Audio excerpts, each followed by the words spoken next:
Mr. Baden? Here. Mrs. Brent? Here. Mrs. Gwynn? Here. Mr. Lutz? Here. Mr. Miller? Here.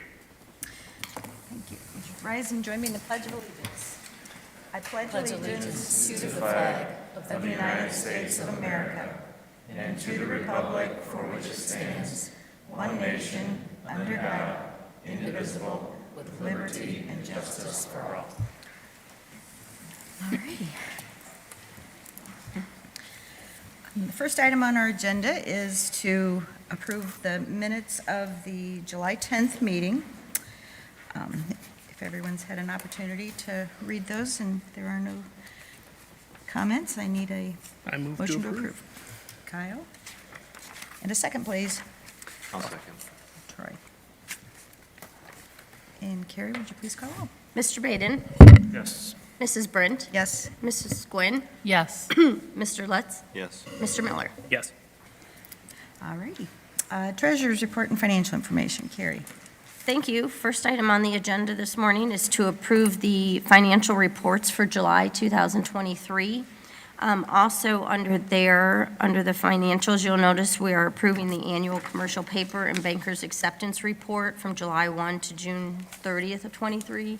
This is provided by Red Tree, who holds our investments, and it's required each year that I report this to both ODE and the auditor of state by August 31st. So I have the board approving that, and I will make that submission.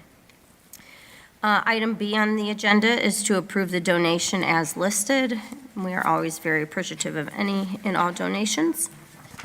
Under item C is to approve our federal grants through the CCIP for fiscal year 23-24. No surprise, some of our grants are down. Title I's down about $7,000, Title II about $5,000, Title III is actually up $1,300, Title IV up $5,000, and IDEA, excuse me, is up $60,000, which is a little shocking, but it's a good thing. And then the Title III and the preschool grant, those are both done through consortiums. We do the preschool grant through the ESC, and we do the Title III through Perrysburg Schools.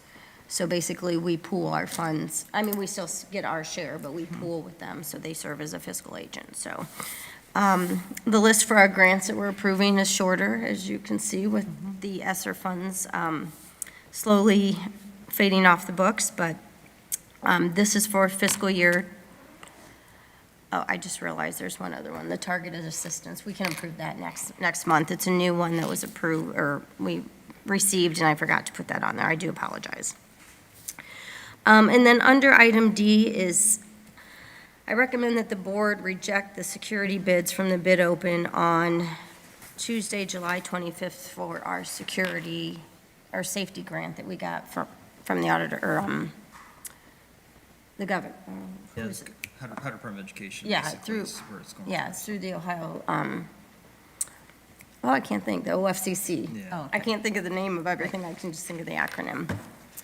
So this is a unique bid. Each of the high school, junior high, and middle school all received $50,000, and then the three primary buildings received $100,000. So when it was bid, that was stated in the bid specifications, but it didn't say, a maximum. It said an estimate of $50,000, an estimate of $100,000. So the bids, we had two bids, both came in under the $450,000, but the way they came in was over, like the junior high, the campus buildings were over, so that was going to cause some out-of-pocket expenses. The other ones were under. But in working with legal counsel, we decided that it would be best to reject the bids. Still work with these contractors, have them do it through proposal, because through security protection, we do not have to bid these. This would not have to have been bid. It's exempt from that. So we're going to go that route just because there's a lot of questions. We were trying to avoid one contractor from being upset that they were the lowest, but the way the bids came in, like I said, it was tough. Kevin sat in on a conference with our attorney, and I think we confused him a little bit, so. But this was, on Thursday, this is what he recommended, that would be the cleanest, the way to go. So we are still going to do it. We don't think it's going to hold anything up as far as moving forward with some of our purchases and everything. We've already received the funds, but we just feel that this is the best way to go in order to get this project moving and make sure it's clean, so. And that is all I have. I did want to share that everything has been filed with the Board of Elections for the November ballot, so both levies are on. I did that back in July. But I just wanted to share everything's good. We've received both of our certifications from the Ohio Department of Taxation and the Ohio Department of Education, so everything is received and filed, so. And that is all I have. On the safety grants, those will be moving forward, though, soon? I Yes. mean, that's Yeah, the plan it's- is to this get back with isn't- them. We don't anticipate this really holding anything up. Okay. It's just the way we're going to have to go about it. To be honest, I did expect to have a letter from the attorney, like, over the weekend. Being I talked to him on Thursday, and that's the route he recommended after we had a conference call, but I did not receive anything from him, but that was the final verdict. But he was actually going to draft a letter to our bidders so they can understand what we want to do, or Why it why it happened. had to happen this way, so. But we think we're just going to be able to accept quotes from both of the contractors as well and be able to move forward. We're hoping it won't hold anything up because it won't require board approval, so we won't have to wait till next month to do anything. So we think it'll be just fine. Okay. Any other questions for the treasurer? If not, I need a motion to approve. I'll move. I'll second. And Jeff and Jana. And Carrie, would you please call roll? Mr. Baden? Yes. Mrs. Brent? Yes, Mrs. Gwynn? Yes. Mr. Lutz? Yes. Mr. Miller? Yes. Thank you. thank you, Carrie. Superintendent update, Jim. Thank you. First, we're going to do a presentation. Becca, you want to come on up? We'll, presentation up on the board. Here. And Becca's going to present on a variety of things that they've been involved in this year and resources for our families. So I'll turn it right over to you. Well, good morning. My name is Becca Herga. You all hired me at this time last year as your first district social worker. I've had a great year here at Anthony Wayne, both professionally and also a little selfishly on the parent side, as two of my kids also attend school here. So it's been a phenomenal year. I'm really excited to share some of the things that I've learned on You this can year with you. I am a district social worker. I'm certified both by the Ohio Council of Social Work and Marriage and Family Board, and also through the Ohio Department of Education with a teacher personnel license.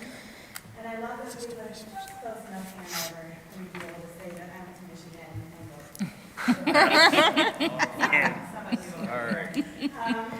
So my first year initiatives, we looked at the tenets of school social work and decided to focus on 5 things. Building relationships, connecting our families with the school and community, training and professional development, student services, and family and community engagement. So under building relationships, a lot of my work focused on raising awareness, collaborating and meeting with district personnel, a lot of them are in Instagram, and connecting with the community. And then we took a step out and co-founded the Northwest Ohio School Social Work Collaborative. There's been many districts within Northwest Ohio who have hired social workers within the last 3 years. Everybody is 3 years in new. So we decided it would be important for us to fuse some resources and do some things together. So we meet quarterly. There's about 12 of us. We'll bump up to 15 this year with some new hires. And it's been a great way to share information and communication on what's going on within our sphere of the school so that a greater social work community. One thing I really want to highlight in ways that we built relationships is something that happened on Thursday evening. We had our very first back to school bash. I had the wonderful opportunity to work with Betsy Murray and the Monclova staff to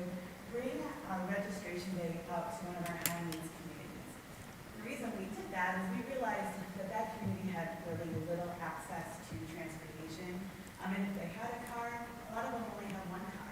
So registration day is a burden for them to try to figure out how to balance those pieces together in order to be able to come in. So we went up to them, and we got to work with a wide variety of community members. One of our local faith-based communities brought dinner. We had many administrative staff. We had many clothing staff show up, and we had the opportunity to meet and serve about 25 families. I think my favorite, thanks, Chris. I think my favorite part of the event was at one point I looked over and I saw Mr. Herman, Dr. Pfefferly, and about 3 or 4 little kids playing basketball. Dr. Pfefferly was holding it really high, just so you guys know.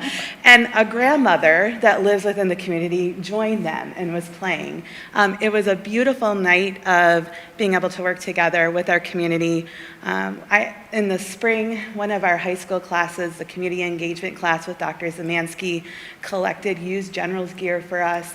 We were able to have that there, and there was so much pride between the kids and the parents who accepted that kind of, I call it the general's merch, that they were really proud to represent their school in our community. So that was a really great building relationships moment for us. The second tenet was connecting families, and so when I started, it was a little selfish, but I wanted to create a community resource guide, 1, to help families, but 2, to also help myself and what we have in the area. And so on your desk in front of you is a copy of that community resource guide. It's something that I had the opportunity to work with Rebecca Schwan on, and she helped me organize it and format it because mine would never look that pretty. And we were able to create a resource guide for our staff and our families to be able to use.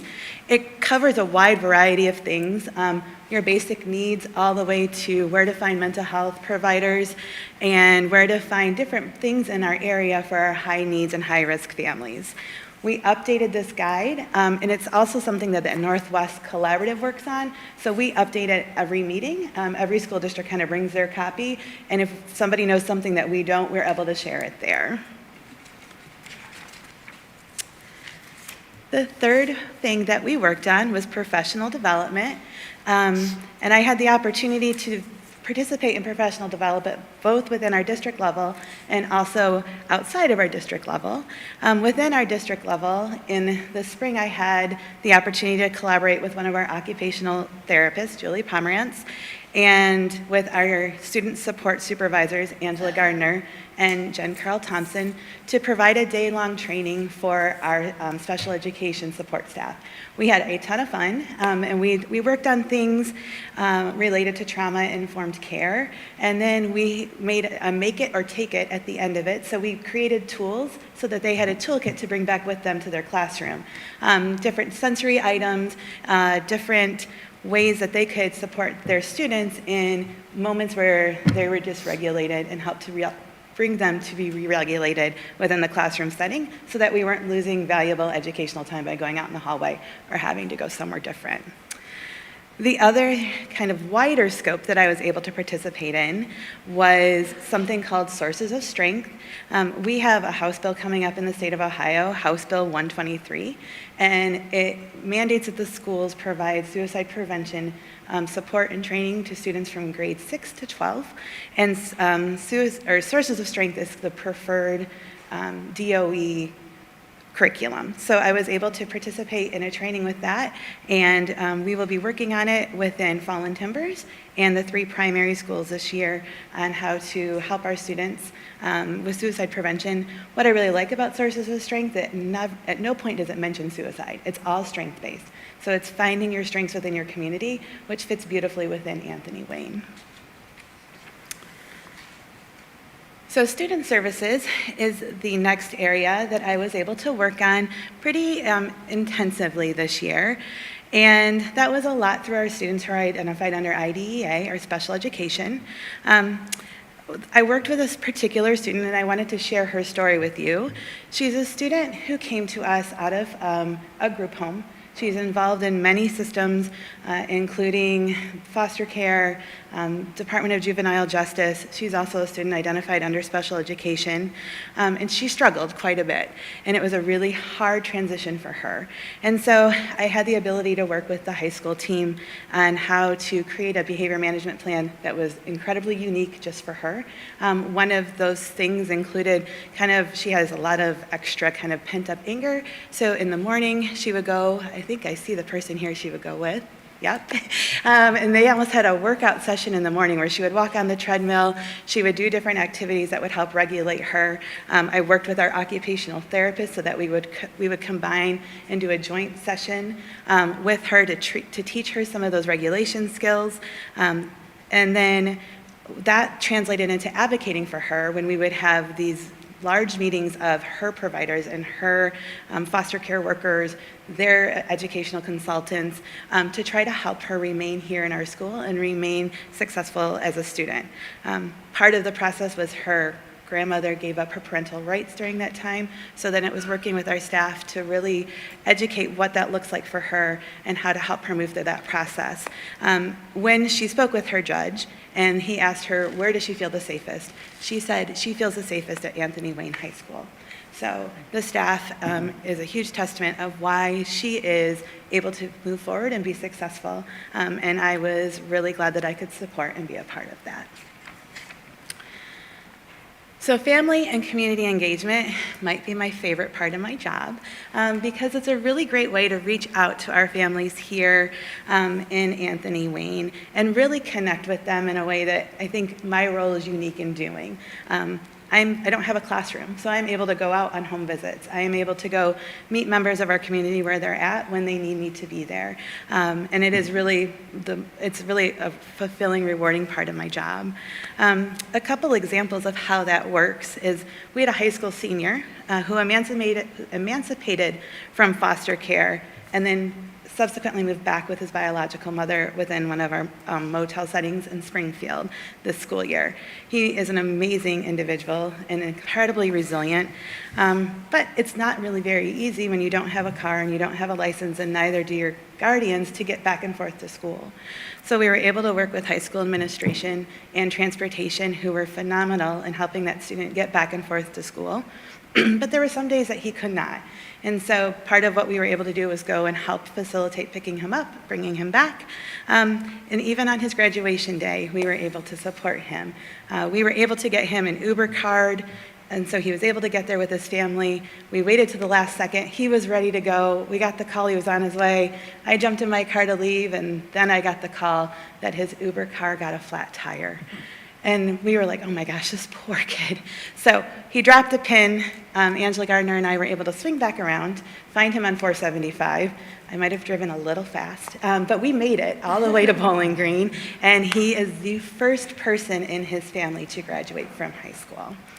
Another community engagement thing that I'm extremely proud of and excited about is something called Neighborhood Bridges.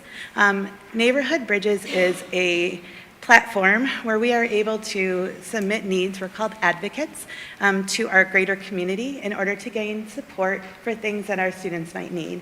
It is being run for us by Ann Stevens and Amy Barrett, and they are doing a phenomenal job. It just launched and started, so if you haven't received an email, please let me know because I'll make sure that you do, because you're able to tag in both on social media and also by email, and then advocates are able to give you needs. Those needs are posted, community members fill them, and then Amy and Ann are able to deliver those to the schools or discreetly to our families. It has been a phenomenal program. They've had it over a year in Sylvania. Sylvania has raised $67,000 worth of goods and needs for families there. So I'm pretty excited about Anthony Wayne having that opportunity. We had our first soft kickoff with homework kits for our back to school bash, and when I went in to go fill them, there were bins this tall, this wide, just full of school supplies. So I think we're off to a pretty good start. One of the last things I wanted to share with you is a family that we worked with She has 2 students who are primary students. One of them has some pretty significant medical needs. And so one of the ways that we were able to outreach is to help her with those medical appointments. She's a single mom. There's a lot that happens in them. Her daughter has some brain surgical issues. So we were able, with White House Primary, to sit in on her meetings at the University of Cincinnati when she would go for doctor's appointments virtually so that we could help synthesize that information for mom when she came back in. And part of that process, mom said, you know what, I didn't graduate from high school, and I feel like this is something that I need to do. So she found a K-12 system that would allow her to graduate with an Anthony Wayne diploma. That was really important to her. And so White House Primary staff worked with mom. We worked with mom. We helped her in her English classes. Brad, what else? We helped her with a lot of different areas of her schooling because that was something that would give her some strength as she moved through this tough process with her daughter. So this summer, she graduated. And she is a high school graduate. We were able to have a mini graduation ceremony at her home with her children and her high school counselor. And she really was overjoyed with her diploma that said Anthony Wayne. So those are the really, really amazing parts of my job that are unique to being a school social worker. So I just wanted to give you a little snapshot of my first year data. So student referrals, so in order to count as a referral for me, I had to make at least 3 contacts with a student or family, or it had to be a crisis situation, such as a risk assessment when a student said that they were suicidal and we had to assess to see where they stood, or a threat assessment. So I served about 94 students. The highest percentage was in the high school, which was about 52% of our students served. To clarify, my office is in the high school. So I think that is one of the reasons why that area was so served. 23.4% came from the junior high, and the other 25% of the students came from middle school and primary. Primarily, students are referred by their school counselor. Sometimes within a meeting with administration and things, they may be referred, but we really try to funnel through that school counselor as that point of contact. The reasons for referral, most of it was encompassed by financial strain, food security, resources such as housing, and that was about 40%. And then attendance concerns accounted for about a quarter. So that was an opportunity where either the dean of students or some of the primary administrative staff and I would go visit a home if a student wasn't coming. If we weren't getting them to school just to come to school, they certainly weren't coming to school for us to talk about attendance. So we would go to them and we would really work out a plan within the home to see if we could help bolster that attendance. And then a quarter or 1/5 of referrals came from risk assessments or major behavioral concerns. So my goals for this year include building upon our family or community engagement strategies. We do have another back to school bash coming up this coming weekend. Cedar Creek Church is hosting for us, which is delightful. So that will be Saturday morning if anyone would like to stop by. Refine some policies and procedures related to things with mental health, how we respond to a suicide assessment, how we respond to a risk assessment, those types of things. And then continue training and expanding support for students and staff.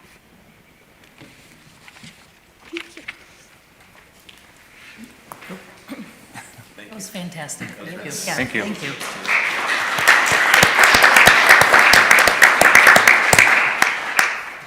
Had the opportunity to be there, and what a great event last Thursday night was.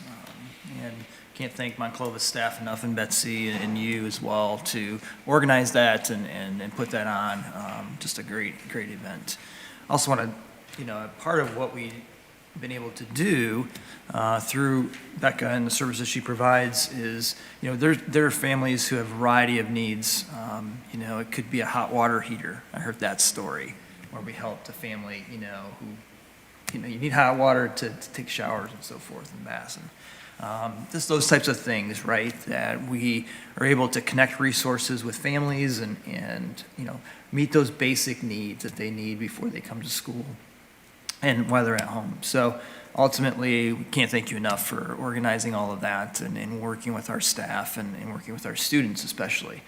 we have a variety of students who attend Anthony Wayne. In some situations, those students could be court-placed, they could be here for a variety of reasons, foster care, and sometimes those situations for those students are difficult. And ultimately, while we provide services to them as well, there's a variety of other students who live in our community and have gone here all throughout their time, and they may face certain challenges with their families, and we're here to try to help them ultimately so that they can be successful at school. And so thank you again for that presentation. We truly appreciate it. Thank you. You guys have any questions for her? Is this guide something you plan on continuing to update each year? And do we have it, where is it available for families? Online? Online, and then we will also have hard copies within all of our offices. Fantastic, thank you. Okay, next item is my superintendent goals. You have those in front of you at your desk. Ultimately, as we look at this school year and moving forward, Carrie mentioned that we have all the paperwork back on the two upcoming, the bond issue and the operational levy. So financial security is a part of that, and I'll talk a little bit more about that here in a few minutes in my report. Facilities and making sure that when our kids come to school, those facilities meet their needs as well as the staff's needs to make sure that we're educating them appropriately. Our strategic plan and making sure that's continuing to move forward.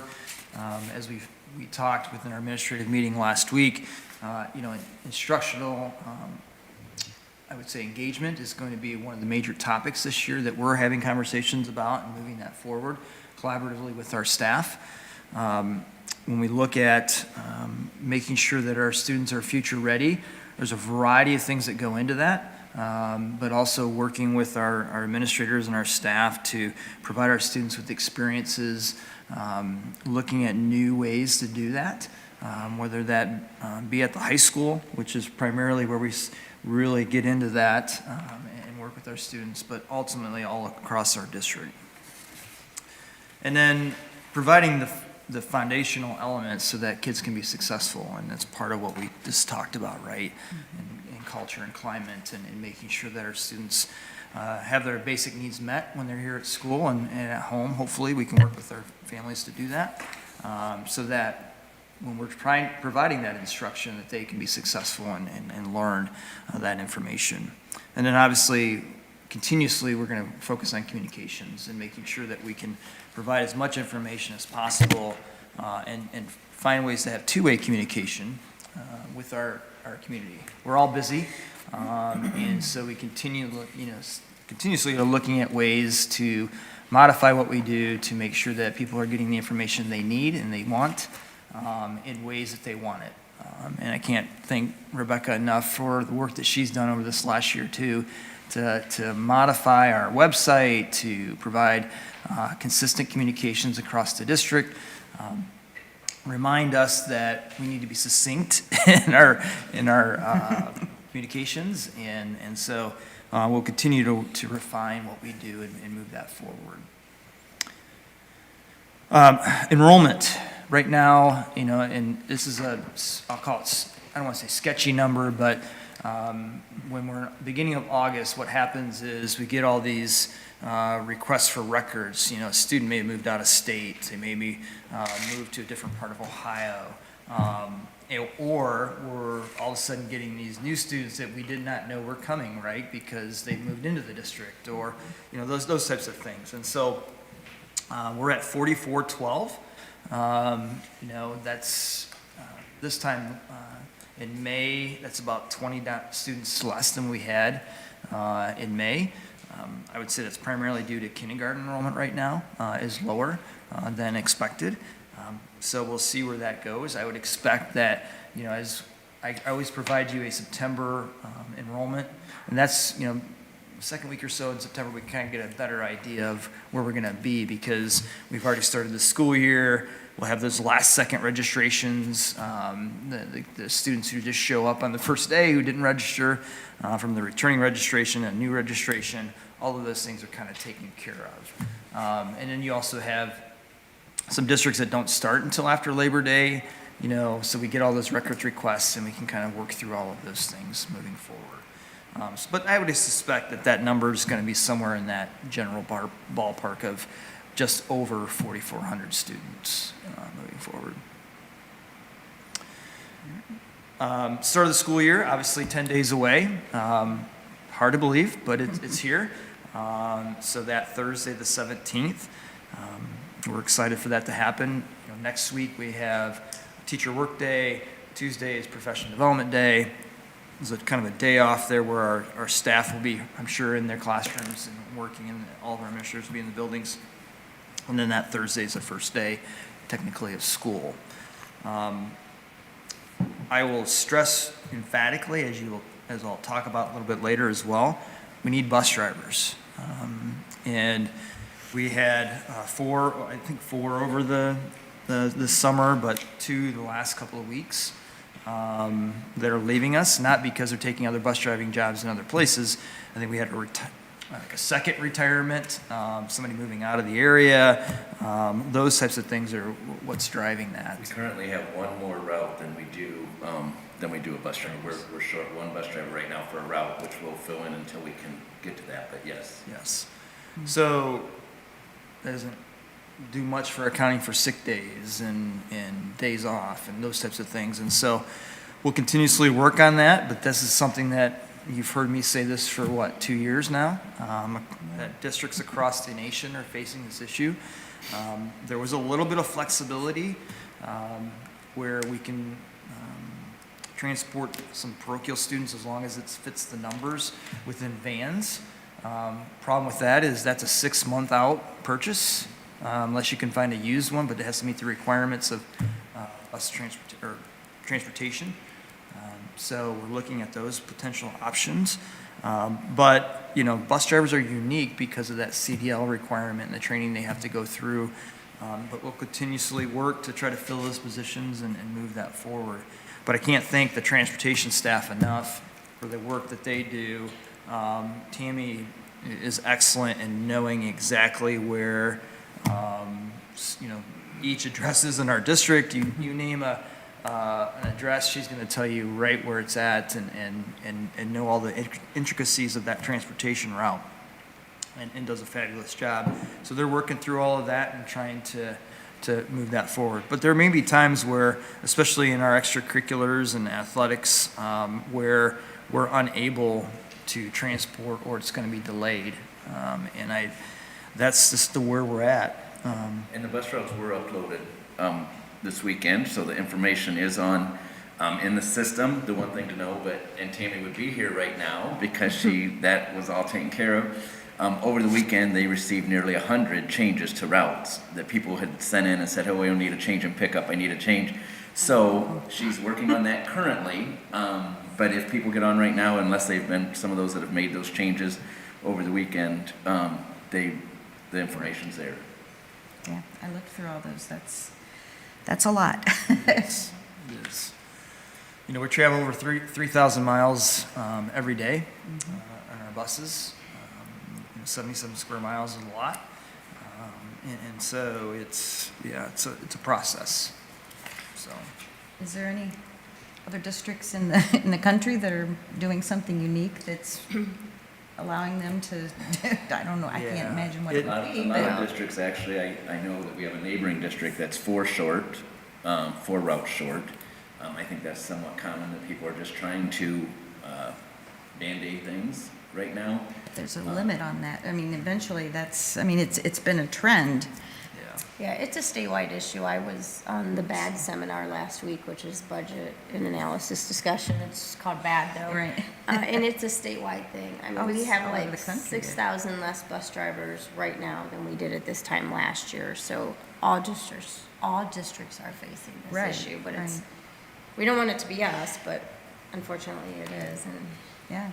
But it's definitely a statewide thing, and I don't think there's no one has a secret. Yeah, so. nothing created yet. We do have one in training that hopefully will be ready to go in order to do the one route that we are short. And we've had some people in our community step up and say, you know what, I don't want to do the exact bus route, but I'll do trips, or I can, maybe on these days I can fill in, and we've trained them and gone through that process.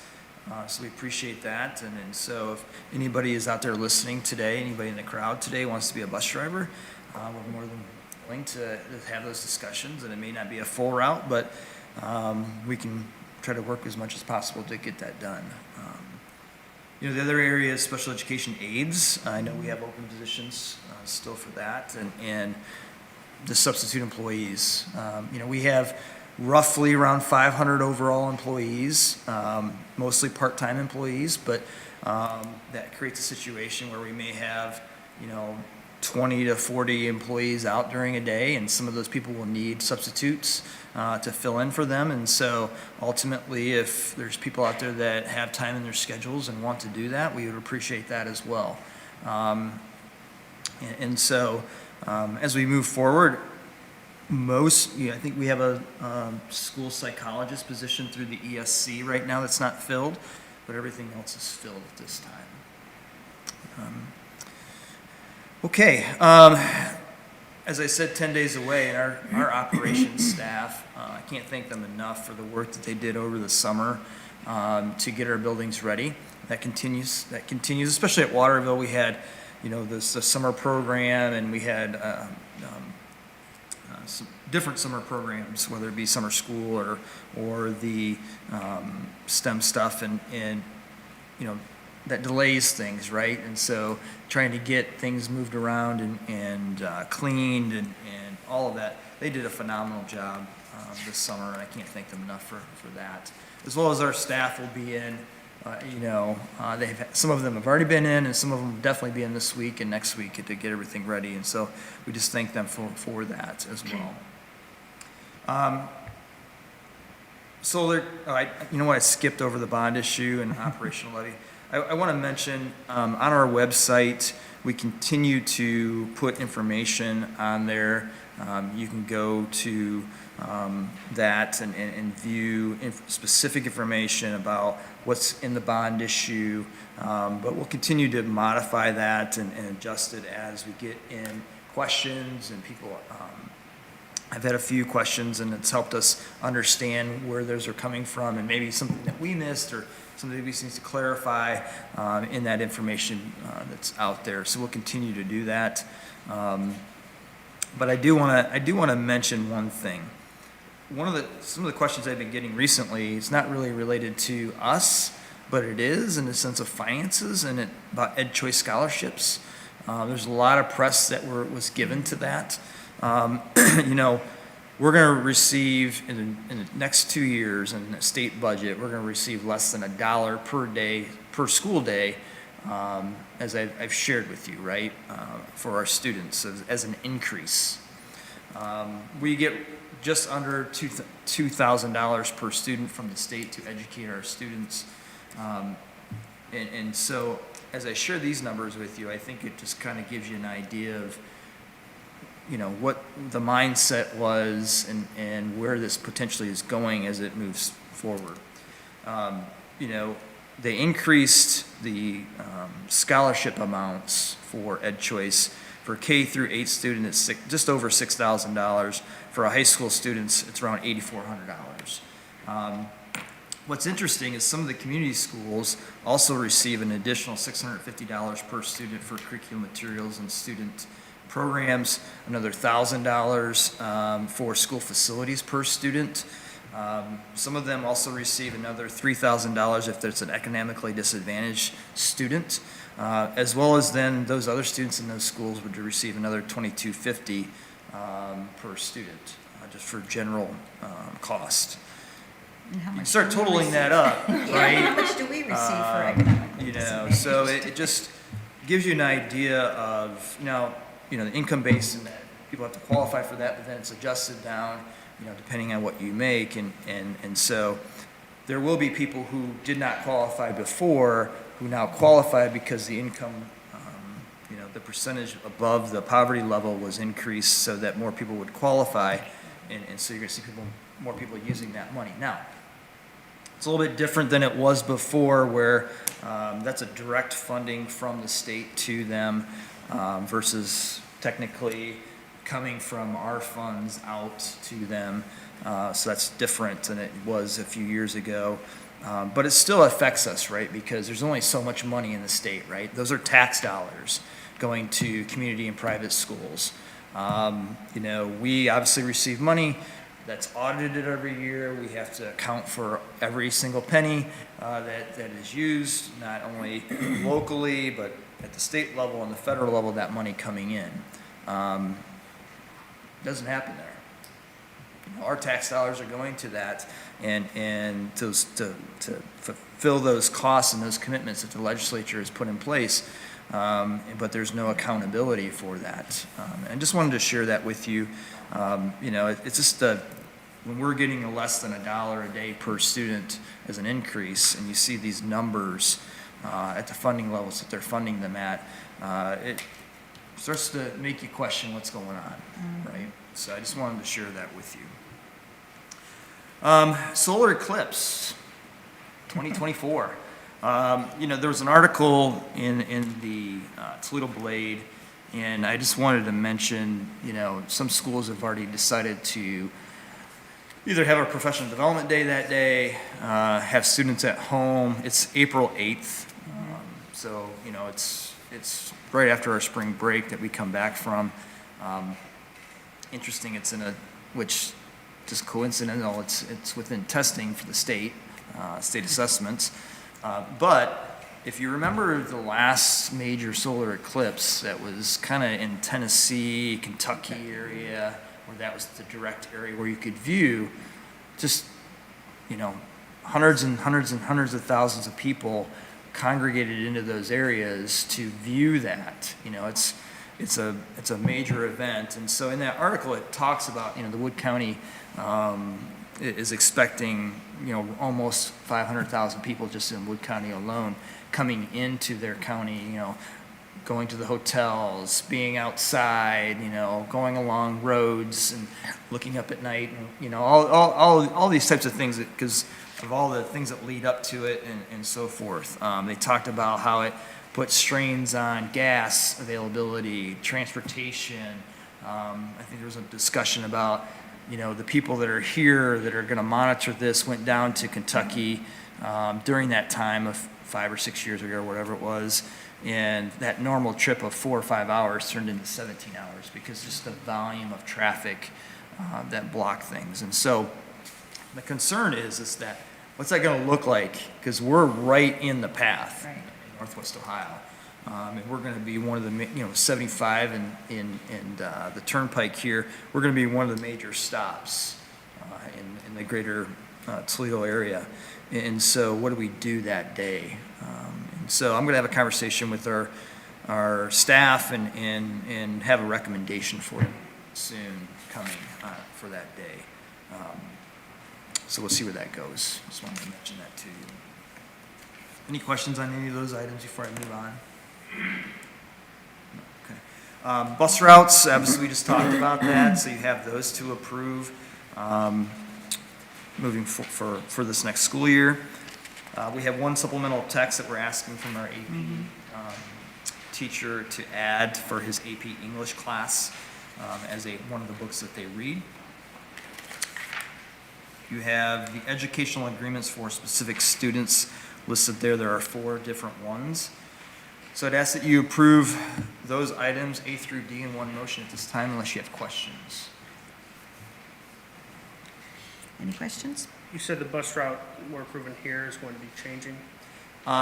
It's fluid still. The main bus route will not be changing. It might just be a person, like one student off, you know, have a different drop-off place, or, Okay. yeah, these are the routes that will be existing, yes. Perfect. Anything else? I move to approve. Okay. Kyle, and a second, please. I'll second. And Carrie, would you please call roll? Mr. Baden? Yes. Mrs. Brent? Yes. Mrs. Quinn? Yes. Mr. Lutz? Yes. Mr. Miller? Yes. All right, thank you. And now your personnel recommendations. Thank you. Resignations and retirements as listed there. Thank everybody for their service to the district. Item B, employment. So you see the one bus driver, some special education aides and other individuals that we're hiring at this time, so we thank them for that. Item C, the substitute employees as listed. Item D, volunteers. Item E, limited supplemental contracts. It's that time where we're still filling some positions that are open as we start the school year for those supplemental contracts. So we have item F as well. So I would ask that you approve A through F at this time in one motion, unless you have questions. Any questions? If not, I need a motion to approve. I move to approve. Kyle? Yep. And a second, please. I'll second. Jeff?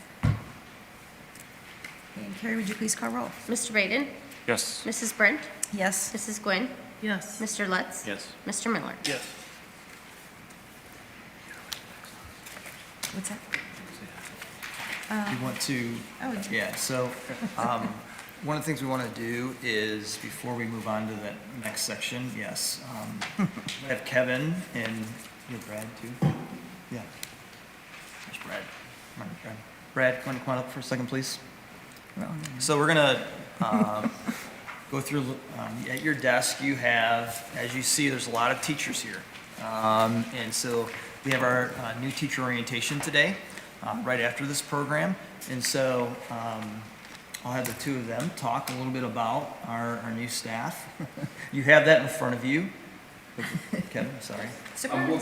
We'll go ahead and begin. I think the one thing we want to start out with is that we're very, very excited about the individuals that we have hired. Many of them have worked in the district or maybe in other positions and so forth. But we have some familiar faces and we have some new faces. But I believe that the quality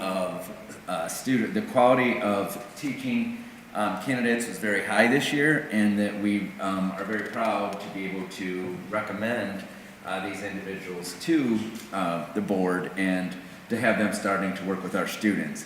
I'd like Brad to talk a little bit about, we are transitioning today from this meeting into new teacher orientation. And so Brad will share a little bit about what we're going to do throughout the day, and we'll go from there. Yeah, absolutely. First of all, what a breadth of experience we're bringing to the table this year. All these individuals that were selected went through a pretty rigorous process, various levels of interviewing, evaluating transcripts, materials. So we're very excited about the individuals we're putting in front of our students. Today is where we kind of launch them into their experience here at Anthony Wayne Schools.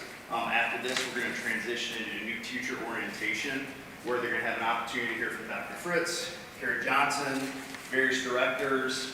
We're also going to do some inspirational things, and then obviously some nuts and bolts in regards to kind of our district and how you function, related to benefits, setting up items in the front line just to get us set up, which hopefully we don't need that often, right? Attendance is going to be excellent. So yeah, it's going to be a full day. Hopefully it's very beneficial to them to get them up and running and prepared to do fantastic things for our students and in our community. We're really excited about it. What we'll do at this time is we'll just say your name and your position, and then if you can stand up just so that that the board can put a name and face together. And then we are going to have the opportunity afterwards, we do have some cookies and coffee and so forth, that you can meet with them for a few minutes after the meeting. So at Monclova, we have Elena North, and she is going to be working as an intervention specialist. At Waterville, we have Krista Duggan. She also is going to be an intervention specialist. Yes. I think of strategy and, selecting fantastic staff. I'll point out Elena, for example, was a student teacher in our district this past year. So, we're kind of evaluating those student teachers as they come into our buildings. And when we hear good things, I went and I actually observed her do a lesson, did a fantastic job. And we're getting in there and kind of seeing what they do on site with our kids. So I think that's been very beneficial.